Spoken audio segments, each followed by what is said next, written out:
ಕುಮಾರ್ ಅಂತ. ನಮ್ಮ ಕುಟುಂಬದಲ್ಲಿ 5 ಜನ ಇದ್ದೀವಿ. ನಮ್ಮ ತಂದೆ ತಾಯಿ, ನನ್ನ ತಮ್ಮ ಮತ್ತು ನಮ್ಮ ಮಿಸ್ಸಸ್. ನೀವು ಓದಿದ್ದೀರಾ? ಹೌದು, ಓದಿದ್ದೀರಿ. ಏನು ಓದಿದ್ದೀರಿ? ನಿಮ್ಮ ಅಣ್ಣ ತಮ್ಮ ಇಬ್ಬರು? BSc ಓದಿದ್ದೀರಿ. ತಮ್ಮಂದು BA ಆಗಿದೆ. BA ಆಗಿದೆ. ಮತ್ತು ಬೇರೆ ಕಡೆ ಎಲ್ಲ ಹೊರಗಡೆ ಕೆಲಸಕ್ಕೆ ಹೋಗಿಲ್ಲ? ಇಲ್ಲ ಸರ್, ಕಾರಣ? ಪ್ರಯತ್ನ ಮಾಡಿಲ್ಲ. ನಮಗೆ ಕೃಷಿ ಬಗ್ಗೆನೇ ಆಸಕ್ತಿ ಜಾಸ್ತಿ. ಕೃಷಿ ಮೇಲೇ ನೀವೊಂದು ಹೆಚ್ಚು ಗಮನ ಕೊಟ್ಟಿದ್ದೀರಿ ಹಂಗಾರೆ. ಹೌದು. ನೀವು ಈ ಒಟ್ಟು ಎಷ್ಟು ಎಕರೆ ಜಮೀನು ನಿಮ್ಮದು? ನಮ್ಮದು ಒಟ್ಟು 10 ಎಕರೆ ಜಮೀನಿದೆ ಸರ್ ಇಲ್ಲಿ. ಹೌದು.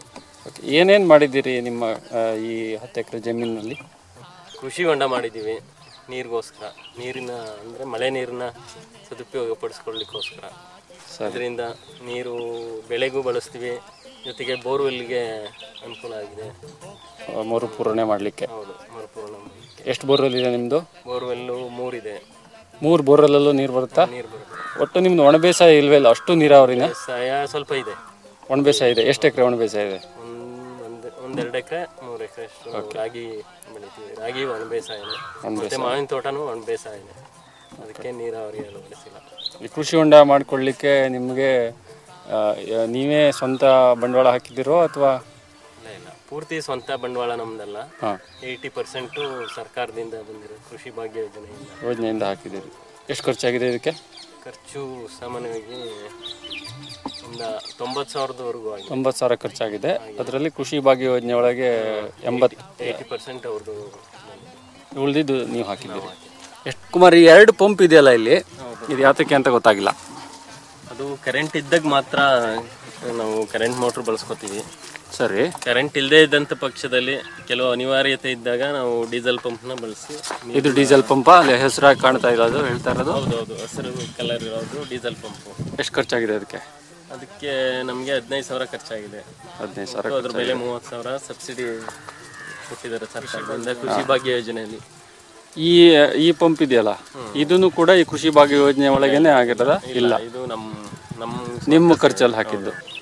ಕೃಷಿ ಹೊಂಡಕ್ಕೆ ನೋಡಿ ನೀರು 4-5 ಎಕರೆ ಜಮೀನು ಮತ್ತೆ ಈ ಶೆಡ್ಡಿನ ಮೇಲೆ ಬೀಳೋ ಸಂಪೂರ್ಣ ನೀರು ಇಲ್ಲಿ ಬಂದು ಶೇಖರ ಆಗುತ್ತೆ. ಶೇಖರ ಆಗಿದ್ದು ತುಂಬ ಜಾಸ್ತಿನೇ ಸಿಗುತ್ತೆ. ಒಂದ್ಸಲ ಒಂದು ಮಳೆಗಾಲದಲ್ಲಿ ಸಾಮಾನ್ಯವಾಗಿ 3-4 ಸಲ ತುಂಬಿ ಆಚೆಗೆ ಹರಿಯುತ್ತೆ. ಅಷ್ಟು ನೀರು ಶೇಖರ ಆಗುತ್ತೆ ನಮಗೆ. ಆಚೆ ಹರಿದಿದ್ದ ನೀರನ್ನ ನಾವು ಬೋರ್ವೆಲ್ ರೀಚಾರ್ಜ್ ಡಿಪ್ಗೆ ಬಳಸ್ಕೊತೀವಿ. ನಮ್ಮ ಕೃಷಿ ಹೊಂಡ ತುಂಬಿ ಹೊರಗಡೆ ಹೆಚ್ಚಾದ ನೀರು, ಮಳೆ ನೀರನ್ನ ಹೊರಗಡೆ ನಾವು ಪೋಲ್ ಮಾಡೋದಿಲ್ಲ. ಆ ನೀರನ್ನ ಡೈರೆಕ್ಟಾಗಿ ನಾವು ಹಳೆ ಒಂದು ಬೋರ್ವೆಲ್ಗೆ ರೀಚಾರ್ಜ್ ಮಾಡಿಸಿದ್ದೀವಿ, ಜಲ ಮರುಪೂರಣ ವ್ಯವಸ್ಥೆನ. ಅದಕ್ಕೆ ನಾವು ಒಂದು 15 ಅಡಿ ಫಿಟ್ ತೆಗೆದು 15 ಅಡಿಯಿಂದ ಕೆಳಗಡೆ ದಪ್ಪು ಕಲ್ಲು ಸೈಜ್ಗಲ್ಲು, ಅದ್ರ ಮೇಲ್ಗಡೆ ಬೋರ್ಡ್ರಸ್ಸು, ಅದ್ರ ಮೇಲ್ಗಡೆ ದಪ್ಪು ಜಲ್ಲಿ, ಅದ್ರ ಮೇಲ್ಗಡೆ ಒಂದು ಮರಳಿನ ಪರದೆ ಒಂದು 2 ಅಡಿ ಮಾಡಿ ಎಲ್ಲ ವ್ಯವಸ್ಥಿತವಾಗಿ ಮಾಡಿದ್ವಿ. ಇದಕ್ಕೆ ಸರ್ಕಾರದ ಒಂದು ಜಲಾನಯನ ಇಲಾಖೆಯಿಂದ ನಮಗೆ ಸಬ್ಸಿಡಿ ವ್ಯವಸ್ಥೆನೂ ಸಿಕ್ಕಿದೆ. ಇದರಿಂದ ನಮಗೆ ಪೂರ್ಣವಾಗಿ ನಿಂತೋಗಿದ್ದಂಥ ಒಂದು ಬೋರ್ವೆಲ್ಲು ಸದ್ಯದಲ್ಲಿ ಸುಮಾರು ಒಂದು 90 ಭಾಗದಷ್ಟು ಚೇತರಿಸ್ಕೊಂಡಿದೆ. ಅದರಿಂದ ನಾವು ವ್ಯವಸಾಯಕ್ಕೆ ಇವಾಗ ನೀರು ಪೂರ್ಣ ಮಾಡ್ಕೊತಾ ಇದ್ವಿ. ಅವತ್ತಿನ ಒಂದು ಪೊಸಿಷನಲ್ಲಿ ಒಂದು 60,000 ರೂಪಾಯಿ ಖರ್ಚಾಗಿತ್ತು. ಒಂದು 40,000 ರೂಪಾಯಿ ಜಲಾನಯನ ಇಲಾಖೆಯಿಂದ ನಮಗೆ ಸಹಾಯಧನನೇ ಬಂದಿದೆ.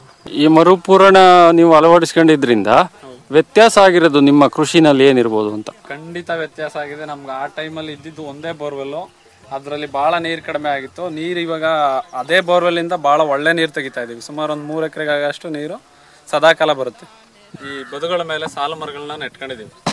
ಅದು ನಮಗೆ ನೀರಿನ ಭೂಮಿಯಲ್ಲಿ ಹೊರಗಡೆ ಹೋಗ್ತಕ್ಕಂಥ ನೀರನ್ನ ತಡೆದು ನಿಲ್ಲಿಸುತ್ತೆ, ಮತ್ತು ವ್ಯವಸಾಯಕ್ಕೂ ಅನುಕೂಲ ಆಗುತ್ತೆ.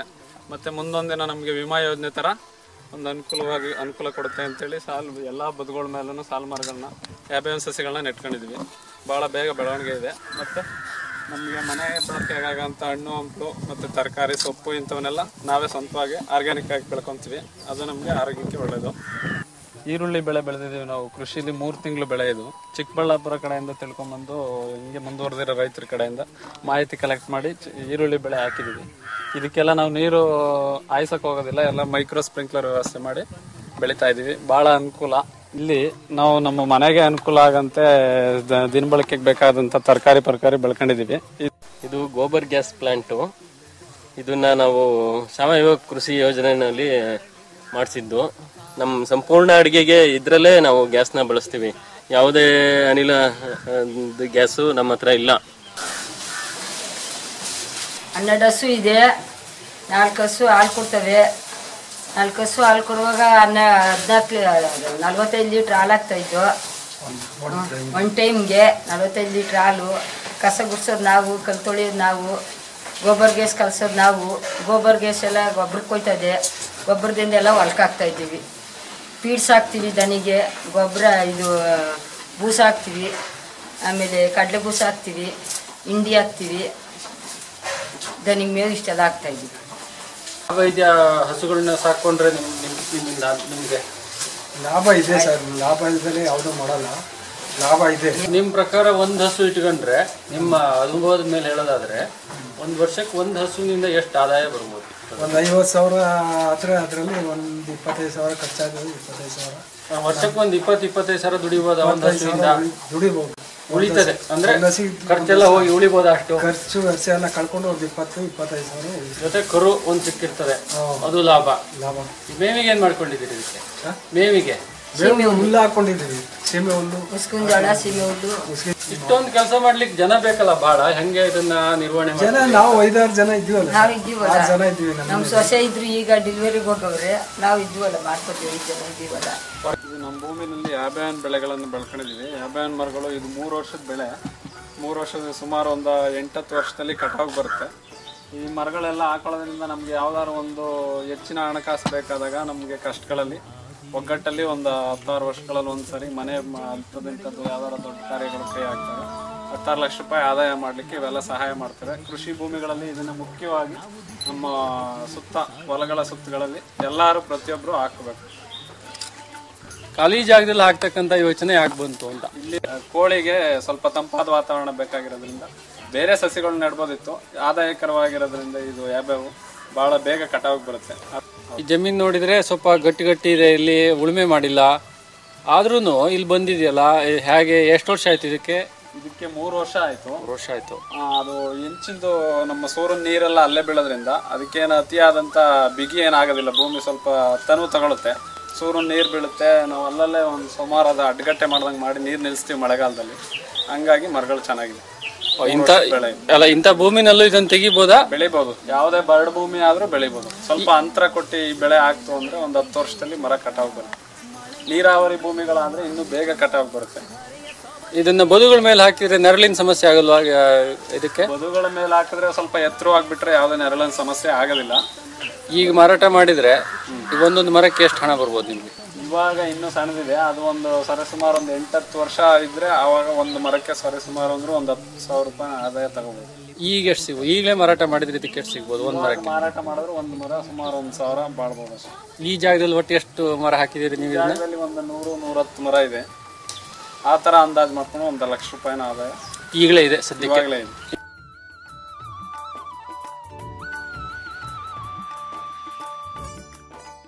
ಮಾವಿನ ತೋಟ ಇದು ಒಣ ಬೇಸಾಯ ಪದ್ಧತಿಯಲ್ಲಿ ಬೆಳೆದಿರುವಂಥದ್ದು. ನಾವು ಮೊದಲು ಸೊಸಿನ ಹಾಕ್ದಾಗ ಕೈನಲ್ಲಿ ಬಿಂದಿಗೆನಲ್ಲಿ ನೀರು ಇದೆ ಬೆಳೆಸಿದ್ವಿ. ಈಗ ಮಳೆ ಆಶ್ರಿತದಲ್ಲಿ ಮಾತ್ರ ಬೆಳೀತಾ ಇದ್ದೀವಿ. ಇಲ್ಲಿ ಒಂದು 250 ಗಿಡದ ತೋಟ ಇದೆ. ಒಂದು 250 ಗಿಡದಿಂದ ನಾವು ಇದನ್ನ 30 ಅಡಿ ಅಂತರದಲ್ಲಿ ಹಾಕಿದೀವಿ. ಇದ್ರೊಳಗಡೆ ನಾವೇನು ನಮಗೆ ಬೇಕಾದಂಥ ಆಹಾರ ಬೆಳೆ, ರಾಗಿ ಅಥವಾ ಜೋಳ, ತರಕಾರಿ ಮತ್ತೆ ಈ ತೊಗರಿ ಅಂಥವು ಎಲ್ಲ ಬೆಳ್ಕೋಬಹುದು. ಜೊತೆಗೆ ಇದರಿಂದ ಒಂದು ವರ್ಷಕ್ಕೆ ಸಾಮಾನ್ಯವಾಗಿ 1 ಲಕ್ಷದಿಂದ 1.5 ಲಕ್ಷದವರೆಗೂ ಈಗ ಆದಾಯ ಸಿಗ್ತಿದೆ. ಮುಂದೆ ಇದು ತುಂಬ ಬೆಳೆದ್ರೆ 10-15 ವರ್ಷದ ನಂತರ ಇದು 5ರಿಂದ 10 ಲಕ್ಷದವರೆಗೂ ಆದಾಯ ಸಿಗ್ಬಹುದು. ಇದು ಬಾದಾಮಿ ತಳಿ. ಈ ತಳಿ ಬರೀ ಬಾದಾಮಿ ಗಿಡ ಮಾತ್ರ ಇದಾವೆ ಇಲ್ಲಿ. ಇದಕ್ಕೆ ಹೆಚ್ಚು ಬೇಡಿಕೆ ಇರೋದು ಮಾರ್ಕೆಟ್ನಲ್ಲಿ.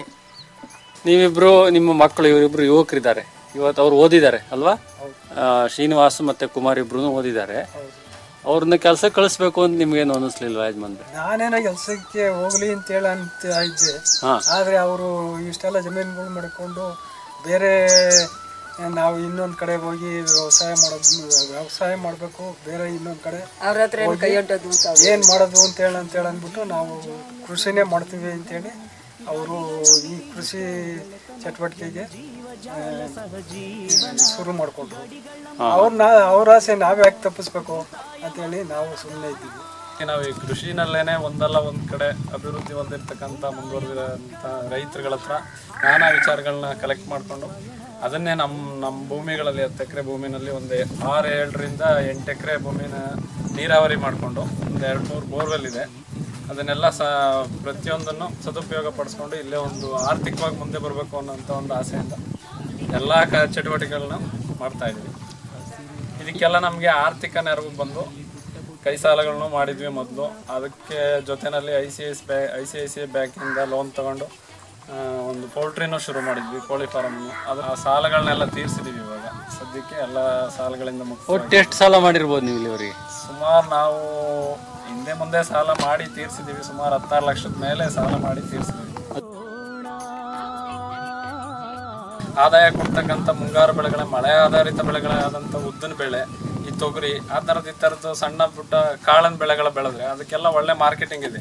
ಯಾವ್ದು 100 ರೂಪಾಯಿಗೆ ಇವತ್ತು ತೊಗರಿ ಬೆಳೆ ಹೋಗ್ತಾ ಇದೆ, ಉದ್ದಿನ ಬೆಳೆ ಬಂದು 100 ರೂಪಾಯಿಗೆ ಹೋಗ್ತಾ ಇದೆ. ಆ ಥರ ಒಂದು ಇವಾಗ ಸಣ್ಣ ರೈತರು ಅಂದರೆ ಆ ಥರದನ್ನ ಬೆಳಿಬೋದು. ಮುಂಗಾರು ಬೆಳೆಗಳಲ್ಲಿ ಒಂದೊಂದು ಬೆಳೆ ಆ ಥರದನ್ನ ಬೆಳ್ಕೊಂಡ್ರೆ ಖರ್ಚು ಕಡಿಮೆ. ಅದಕ್ಕೆ ಅಂಥದನ್ನ ಬೆಳೆ ಕಡೆ ಹೋಗ್ಬೇಕು. ಮತ್ತು ಇವಾಗ ಈ ನಿಮ್ಮಂಥ IDF ಸಂಘ ಸಂಸ್ಥೆಗಳಿಂದ ಕೆಲವು ಲೋನ್ಗಳು ಕೊಡ್ತಾ ಇದ್ದಾರೆ.